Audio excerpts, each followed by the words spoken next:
Hello Tubes, this is Gav. Welcome to another one of my videos. This is just a quick bench update on these Stillfist miniatures, 15mm English Civil War. Really enjoyed doing these.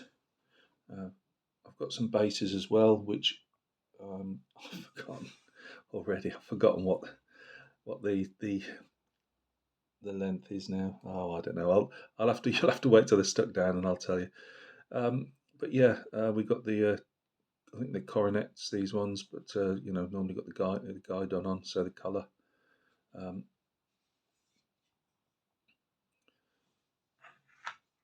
not going to go into a huge amount of detail. I think I'm going to call these Pierces horse. Again, I'll go into more details later on.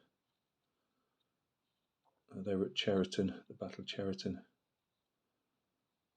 So this is really just a flash up to the camera. They've not been matte coated yet, so they might be shiny with the metallics in places. This guy didn't have a foot, so I've stuck a bit of plastic on. As you can see, the plastic I stuck on was too small because the plastic I stuck on originally was too big. But it suffices for now. That was the only what I would call a miscast with his foot missing. I've also had a couple of reins blown out at the like a gap at the end there where they meet the horse, and I've just put a bit of green stuff. I think I had 2 of those, maybe 3. I'm not sure. It wasn't a huge biggie, just to stick a bit of green stuff on. They don't sit fantastic on the horses. Now, that when I say don't fit fantastic, I just mean they don't sit where they don't obviously just slide straight. They tend to slide straight off. So I use some thick super glue, and when that's gone off, I was going to do this anyway. I go around and fill it. I make a thin sausage of milliput. Yeah, I remembered it for a change. It's only because the packet's right next to me. And I go around the edges and just fill it in with milliput and smooth it out with a clay shaper. So,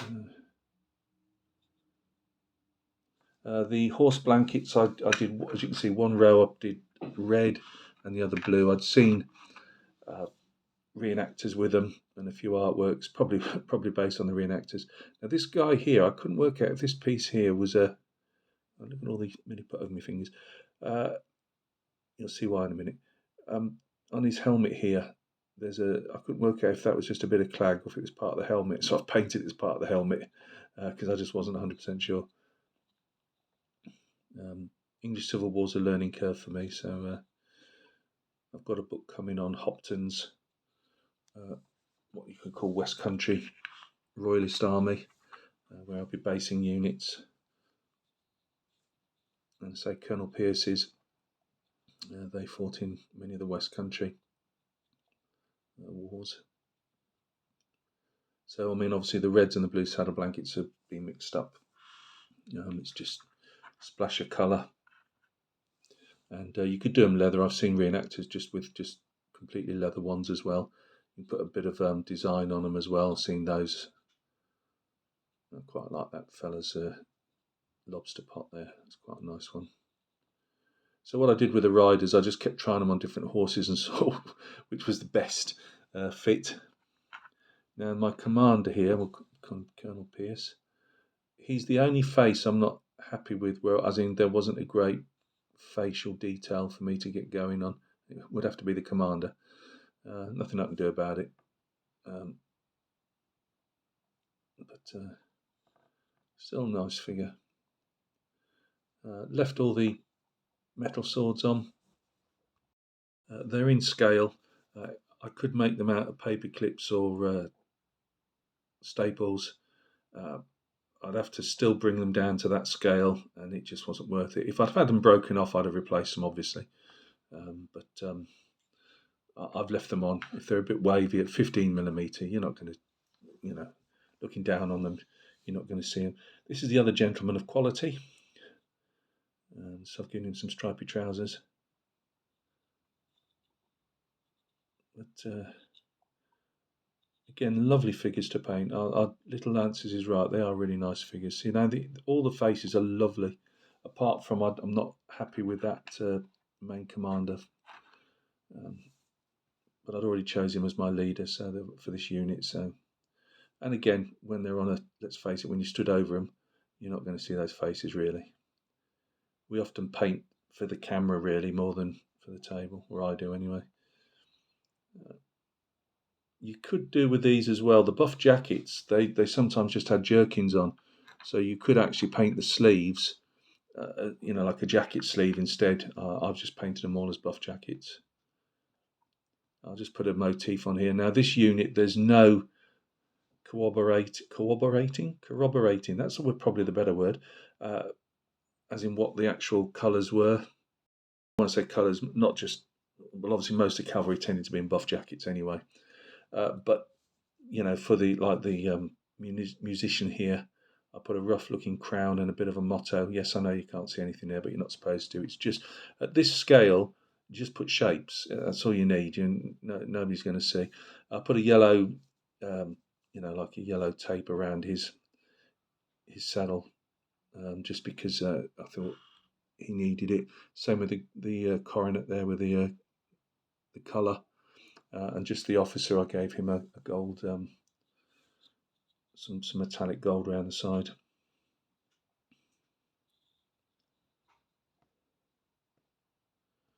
But yeah, really enjoyable. I like these a lot. They've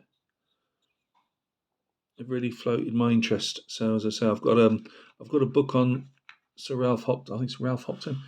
I've got a book on him coming. Well, not on him. On the army he commanded, and I was going to go for, as it Lance has said, Prince Maurice. The problem is, because obviously he flitted through different commands, it was a bit hard really to build a unit around him. So I'm picking units. At the moment, I've picked them up from the Battle of Cheriton, because there was a nice list on the British Civil War. There's a website called the British Civil War, I believe, BCW. Funny enough. And they've got some lovely unit regimental lists and stuff on there. And if they do have the actual colours, they'll tell you. If they know what colours of jackets, they'll tell you. Quite often they don't, just because there just isn't the written down information. And if there was, a lot of it was destroyed, years ago, often in the bombing during the war, with different fires and stuff. It cleaned a lot of records out and whatever. But anyway, that's my first unit done. I've done nothing with they're actually the foot figures. They're still stuck to that green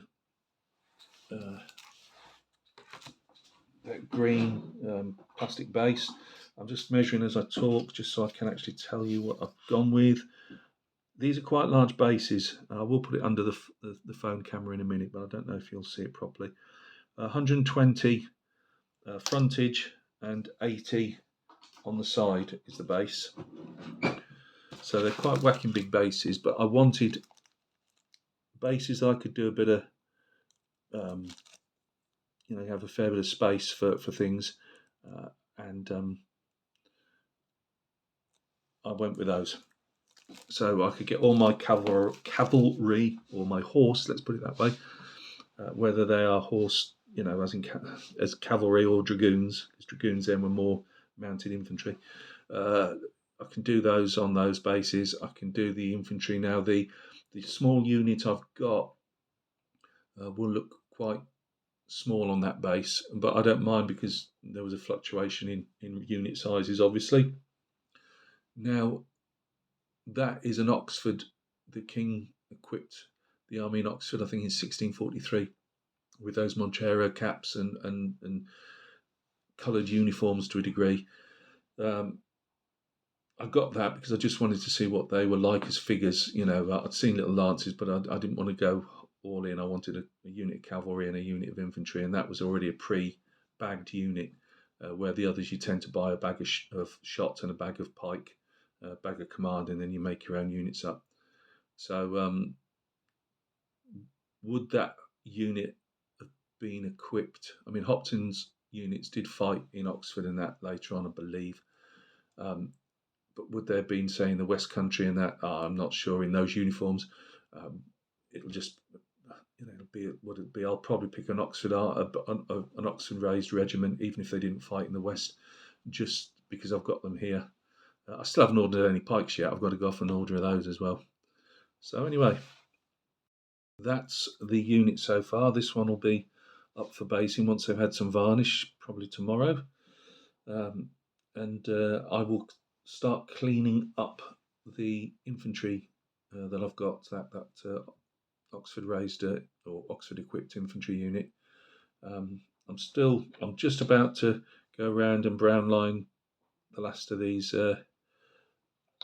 Württembergers from AB, so they'll be up for a show as well. And I've got I've put a load of Epic and some 28 mils on eBay this week. So and as I take the photographs of those, I thought, well, might as well make a video with them as well before I pack them. So look after yourselves. Thanks for stopping by and taking a look. Hope all is well with you, and we will catch each other soon on another video.